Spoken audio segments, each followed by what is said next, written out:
السلام علیکم ناظرین، میں ہوں زنیرہ مصطفیٰ۔ آج کے پروگرام میں ہم بات کریں گے اس مسئلے پر جو ہر گھر، ہر نوجوان اور ہر پاکستانی کے ذہن کا بوجھ بن چکا ہے، ملک کا معاشی بحران۔ جب مہنگائی بڑھتی ہے، روزگار کے مواقع کم نظر آتے ہیں تو سب سے زیادہ متاثر ہماری نوجوان نسل ہوتی ہے۔ آج ہم انہی کئی سوالات کے جوابات تلاش کریں گے کہ کیا واقعی ایسا ہے اور کیا اس سے نکلنے کی کوئی امید باقی ہے۔ اس موضوع پر بات کرنے کے لیے آج ہمارے ساتھ موجود ہیں پاکستان کے مقبول سینئر صحافی اور یوٹیوبر سید طلعت حسین صاحب۔ السلام علیکم۔ وعلیکم السلام جی۔ جی کیا حال ہے؟ جی ابھی تک تو ٹھیک ہے۔ سب سے پہلے یہ بتائیں کہ آپ کے نزدیک پاکستان کے موجودہ معاشی بحران کی بنیادی وجوہات کیا ہیں؟ دیکھیں، ایک تو آپ کا مفروضہ ہے کہ بحران ہے۔ اگر آپ کا مفروضہ ہے کہ بحران ہے تو پھر اس کی وجوہات ہم تلاش کر سکتے ہیں۔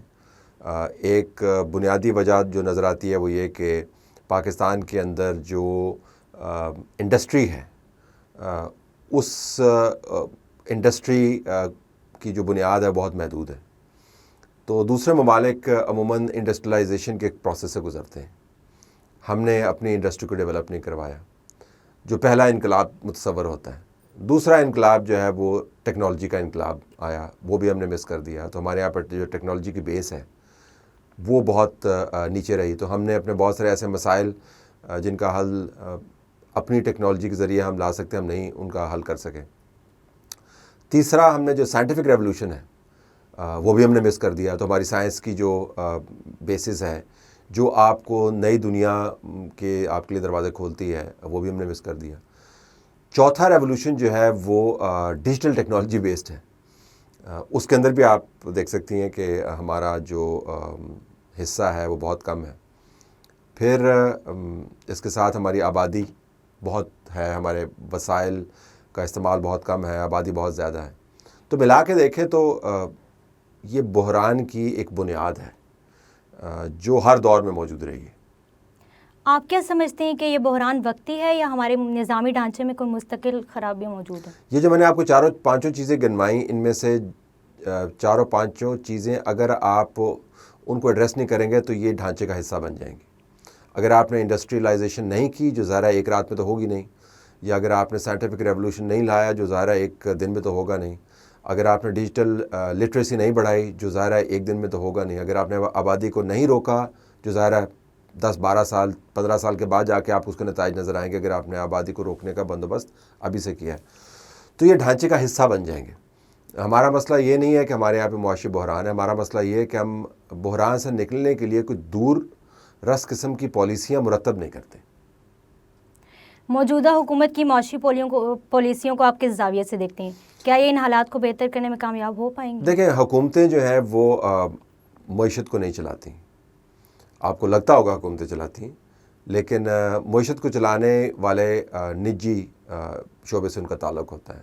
وہ بزنس کمیونٹی ہے، وہ سائنٹسٹ ہیں، وہ انجینئرز ہیں، وہ انٹرپرینورز ہیں، وہ ڈیجیٹل ٹیکنالوجی کو استعمال کرتے ہوئے ای کامرس کرنے والے ہیں، وہ سٹارٹ اپ بنانے والے ہیں۔ تو دنیا بھر میں معیشت کو ماپنے کا طریقہ یہ نہیں ہے کہ حکومتیں کیا کرتی ہیں، وہ ہمارے یہاں بھی بہت بحث ہوتی ہے حکومت کیا کرتی ہے۔ اب ایلون مسک جو ہے وہ حکومت کا حصہ رہا ہے 1 سال کے لیے کچھ ڈونلڈ ٹرمپ کے ساتھ، لیکن وہ پرائیویٹ سیکٹر سے اس کا تعلق ہے۔ جیف بیزوس جو ہے وہ پرائیویٹ سیکٹر سے اس کا تعلق ہے۔ اور ہندوستان کے اگر آپ بلینئرز لیں یا چائنا کے آپ بلینئرز لیں، ان کا تعلق پرائیویٹ سیکٹر سے ہے۔ تو جب تک آپ نے پرائیویٹ سیکٹر کے ذریعے معاشی معاملات کی درستگی نہیں کی، ہم یہی سوچتے رہیں گے حکومت کیا کرے گی۔ حکومتوں کے بس کا روگ نہیں ہے معیشت چلانا، وہ ایک سینٹرلائزڈ اکانومیز کے اندر حکومتوں کا رول ہوتا ہے، لیکن جو ہم پرائیویٹ سیکٹر کی حکومت جو لیزا فیئر جس کو کہتے ہیں، فری مارکیٹ اکانومی، اس کے اندر پرائیویٹ سیکٹر نے لیڈ کرنا ہوتا ہے۔ جب مہنگائی بڑھتی ہے تو سب سے زیادہ متاثر ہماری نوجوان نسل کیوں ہوتی ہے؟ نوجوان نسل کو ویسے ہی رولا ڈالنے کی ذرا عادت زیادہ ہے۔ میں تو کیونکہ میں پڑھاتا ہوں اسکولوں میں اور یونیورسٹیز میں، تو میرا رابطہ رہتا ہے۔ تو آج کل کی نوجوان نسل کو کچھ نہ بھی ہو تو ان کو بس وہ پریشانی رہتی ہے۔ میں اپنے اسٹوڈنٹ سے اکثر پوچھتا ہوتا ہوں اسکول میں جا کے او لیولز میں، اے لیولز میں، کہ ان کے منہ کے اوپر 12 کیوں بجے ہوئے ہیں؟ کیا انہوں نے ناشتہ نہیں کیا؟ کیا ان کی گاڑی نہیں آئی؟ کیا ان کی فیس نہیں پے ہوئی؟ یا ان کے گھر میں کوئی طوفان آ گیا یا کھانے کو نہیں ہے؟ سب کے دانے پورے ہوتے ہیں۔ تو نوجوانوں کے جہاں پہ دانے پورے بھی ہیں تو پھر بھی ان کی شکلوں کے اوپر 12 بجے ہوتے ہیں. دس آئی ڈونٹ انڈرسٹینڈ. سو ایک رویہ بن گیا ہے بہت زیادہ وائننگ کا. بٹ دیٹ ڈزنٹ مین کہ نوجوانوں کے مہنگائی سے متعلق مسائل نہیں ہیں. اگر مہنگائی ہوتی ہے تو ان کو اپنی تعلیم کے لالے پڑ جاتے ہیں کیونکہ فیس سٹرکچر اوپر چلا جاتا ہے. مہنگائی اگر ہوتی ہے, اگر آپ نے باہر پڑھنا ہے تو ڈالر روپی پیرٹی یا پاؤنڈ روپی پیرٹی بڑھ جاتی ہے, آپ افورڈ نہیں کر سکتے. پھر آج کل یونیورسٹی میں تعلیم حاصل کرنا اپرچونیٹی تو زیادہ ہے, لیکن اس کے لیے آپ کو ٹرانسپورٹ کی سپورٹ چاہیے, اس کے لیے آپ کو پریزنٹیبل ہونا پڑتا ہے. اب وہ زمانے تو نہیں رہے کہ آپ کسی بھی حالت میں کسی بھی جگہ جا سکتے ہیں. اور پھر جس کو کہتے ہیں پیئر پریشر بہت ہے. یہ جو ہمارے معاشرے میں رویہ ہے نا کہ برابر والا کیا کر رہا ہے, اس کی گاڑی کتنی ہے, وہ کیسا پہن رہا ہے یا پہن رہی ہے, وہ کیا کھا رہا ہے, کہاں پہ رہ رہی ہے, یہ پیئر پریشر بہت ہے. تو جس سے لگتا ہے کہ بہت متاثر ہوتے ہیں. اور پھر جب معیشت میں بڑھوتی نہیں ہوتی تو آپ کے پاس امپلائمنٹ اپرچونیٹیز نہیں. اگر آپ یونیورسٹی سے تعلیم لے بھی لیں تو پھر آپ کس فیلڈ کے اندر جائیں گے. لہٰذا نوجوان طبقہ جس کے ایمبیشنز دوسرے طبقات سے زیادہ ہوتے ہیں, کہ خواہشات زیادہ ہوتی ہیں, پوٹینشیل بھی زیادہ ہوتا ہے, اس کے لیے اسپیس اویلیبل نہیں ہے. سو اکنامک اسپیس کا نہ ہونا میرے خیال میں سب سے زیادہ ان کو متاثر کرتا ہے. نوجوانوں میں بڑھتی ہوئی ذہنی بے چینی کی سب سے بڑی وجہ معاشی دباؤ ہے یا حکومتی بے عملی؟ موبائل جو آپ نے سامنے رکھا ہو, میرے بھی سامنے رکھا ہو لیکن سائلنٹ پہ ہے. میرا تو کام ہے موبائل کے ساتھ. اور یہ میں نے کوئی آپ کو ویسے ہی جملہ نہیں پھینکا آپ کی طرف, یہ باقاعدہ سائنٹیفکلی پروون ہے کہ اس کے اوپر ایک بہت مشہور کتاب ہے, دی اینکشیس جنریشن. یعنی جو موبائل ہے یہ آپ کا تیسرا ہاتھ بن گیا. اللہ نے آپ کو 2 ہاتھوں کے ساتھ پیدا کیا, ہم نے ایک ہاتھ اس کے ساتھ اٹیچ کر دیا. جو دوسرے ہاتھ ہمارے کٹ جائیں, یہ تیسرا ہاتھ ہمارا موبائل نہیں کٹنا چاہیے. یہ جو انگزائٹی جنریٹ کرتی ہے اسکرین, اور جو آپ کے توجہ کا فقدان ہے چیزوں کے اوپر. کسی زمانے میں جو منیمم آج سے 8 سال پہلے ٹو بی پریسائز جو منیمم اٹینشن سپین تھا, یعنی توجہ کا جو دورانیہ تھا, وہ 2.5 منٹ تھا. اس وقت 44 سیکنڈ. یعنی 44 سیکنڈ کے بعد جو نئی جنریشن ہے موبائل والی, اس کو کھجلی ہوتی ہے. وہ نہ سیدھا دیکھ سکتی ہے, نہ وہ آرام سے بیٹھ سکتی ہے, نہ اس کو پتا کہ اس نے ہاتھ کہاں سے رکھنے ہیں, آئی کانٹیکٹ کیسے کرنا ہے. اور اگر وہ موبائل کو نہ دیکھے تو اس کی زندگی نامکمل ہے. تو ایک تو بنیادی وجہ یہ ہے. دوسرا ہے کہ موبائل کے ذریعے جو مواد آتا ہے وہ آپ کو ایک ذہنی ہیجان میں مبتلا کر دیتا ہے. آپ کو نت نئی تصویریں نظر آتی ہیں, نت نئی دنیا کے خواب نظر آتے ہیں, لوگ پتہ نہیں کیا کیا کرتے ہوئے نظر آتے ہیں جو حقیقت میں نہیں کر رہے ہوتے. یہ جو آپ کو سیلفی لے کے لوگ بتاتے ہیں نا کہ میری زندگی بڑی اچھی ہے, بھلے گھر سے اس کو جوتے پڑ رہے ہوں, لیکن سیلفی کے اندر وہ بڑا ایک بادشاہ والا اس کا ایک رویہ ہوتا ہے. تو وہ جو ایک ذہنی ہیجان ہے کہ دنیا تو سب ٹھیک ہے اور میری دنیا خراب ہے, اس سے ناشکرا پن بہت ڈیولپ ہوتا ہے, انگریٹیچیوڈ.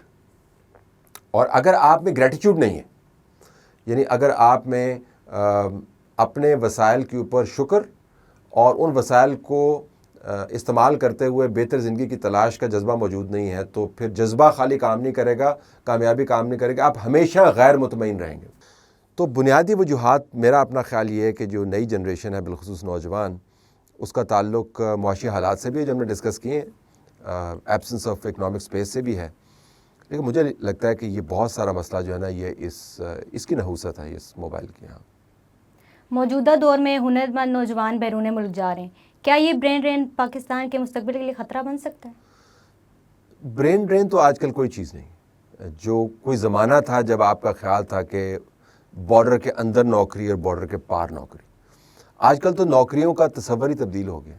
سو دنیا ایک حقیقت میں ایک گلوبل اسکل مارکیٹ بن گئی, اور اس میں سے ہو سکتا ہے آج آپ کی نوکری جو ہے لاہور کے اندر ہو, کل کو اسلام آباد کے انڈسٹریل سیکٹر کے اندر ہو, پرسوں کو دبئی کے اندر ہو, ترسوں ہو سکتا ہے آپ کو چائنا میں آپ کی کمپنی ڈپلوائے کر دے. تو آپ تو کانسٹنٹلی آن دا موو.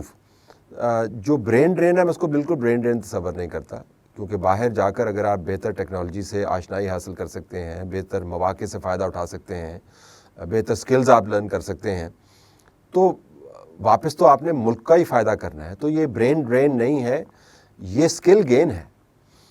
تو مجھے تو کبھی اس کے اوپر نہیں ہوا. ہاں, یہ ضرور ہے کہ جو لوگ پاکستان کے اندر اچھا کام کر سکتے ہیں, اگر وہ نادانی میں نادانستگی میں, مجبوری میں پاکستان چھوڑ کے جا رہے ہیں تو وہ پاکستان کا لاس ہے. لیکن اگر وہ وہاں پہ جا کے اچھی یونیورسٹیز میں اسکلز حاصل کر رہے ہیں تو پاکستان کا گین ہے. تو لہٰذا میں اس کے بارے میں زیادہ پریشان نہیں ہوتا. کیا ہماری نیوز کوریج نوجوانوں کے مسائل کو صحیح طور پہ اجاگر کر رہی ہے؟ نوجوانوں کے کیا مسائل ہیں؟ جو نوجوانوں کے مسائل ہیں وہ نیوز کوریج کا اگر حصہ بن بھی جائیں تو نوجوان ٹی وی نہیں دیکھتے. اور یہ پاکستان میں کوئی تقریباً 160 کے قریب ٹی وی چینلز ہیں اور اس میں سے شاید 2 کے اوپر نوجوانوں کے پروگرامز ہیں. اس کی وجہ یہ نہیں ہے کہ ٹی وی چینلز کچھ اور بڑا اچھا مواد پروڈیوس کر رہے ہیں. اس کی وجہ یہ ہے کہ نوجوانوں کے پروگرامز کو نوجوان خود نہیں دیکھتے ہیں کیونکہ وہ ٹی وی دیکھتے ہی نہیں ہیں. وہ ٹی وی کو موبائل پہ دیکھتے ہیں تو اور ڈیجیٹل میڈیا کے اوپر ان کو فوکس ہے. تو ایک تو یہ ہے کہ نیوز کوریج کم ہے اور نوجوانوں کے مسائل اس وجہ سے بھی نیوز کوریج کا حصہ نہیں بنتے کہ نوجوان اس کوریج سے دور ہے. نوجوانوں کے مسائل کو ڈیبیٹ کرنا چاہیے. اگر آپ ایک یوتھ ڈریون چینل بنائیں, سوشل میڈیا کو استعمال کریں, تو وہاں پر اس طرح کے بہت سارے چینلز ہونے چاہیے. وہاں پر نوجوانوں کے مسائل کو ڈیبیٹ کرنا چاہیے. اس سے مراد یہ نہیں کہ مین اسٹریم میڈیا پہ نہیں ہونا چاہیے. تو نیوز کوریج بڑھنی چاہیے. کوانٹم کم ہے لیکن میں نے اس کی وجہ آپ کو بتا دی. نوجوان خود ہی دلچسپی کا اظہار نہیں کرتے ہیں. سوشل میڈیا پر اسپیس اویلیبل ہے نئے چینلز بنانے کی. اگر ہم یہ کام کریں تو ہمیں پتہ چلے کہ نوجوان نسل کیا سوچ رہی ہے. سب سے بڑا سوال جو پاکستان کے اندر ہم اٹھا سکتے ہیں نوجوانوں کے حوالے سے کہ وہ سوچتے کیا ہیں اور کیسے سوچتے ہیں, ان کے ایمبیشنز کیا ہیں. یہ جو جنریشن زی ہے بالخصوص, یہ ایک مسٹری ہے ایسے لوگوں کے لیے جو جنریشن زی سے پہلے کے ہیں. تو نئے ٹولز آف کمیونیکیشن اویلیبل ہیں, ان کو استعمال کرنا چاہیے. لیکن فل فار کوریج جو ہے میں ذاتی طور پر اس سے مطمئن نہیں ہوں. اگر ہم معیشت اور نوجوانوں کو دونوں کو مستحکم بنانا چاہیں then what would be the best policy? ایک تو جیسا میں نے کہا کہ جو آپ کے اسٹرکچرل پرابلمز ہیں اس میں سے اگر نمبر 1 آپ مجھ سے پوچھیں, نمبر 1 جو کام کرنے کا ہے وہ آبادی کا بہاؤ آپ نے کم کرنا. وسائل جو ہیں وہ فائنائٹ ہے, جو وہ انہیں کم ہو جانا ہے. زمین بڑھ نہیں سکتی, جنگلات آپ لگا سکتے ہیں, رقبہ بڑھا سکتے ہیں, لیکن اسی ٹیریٹری کے اندر آپ رہیں گے. تیل, پانی یہ کم ہے. ہوا مفت ہے لیکن ہوا پر آپ ساری زندگی نہیں گزار سکتے. آپ کتنا انفراسٹرکچر بنائیں گے, کتنے ہاسپٹلز بنائیں گے, کتنی سڑکیں بنائیں گے.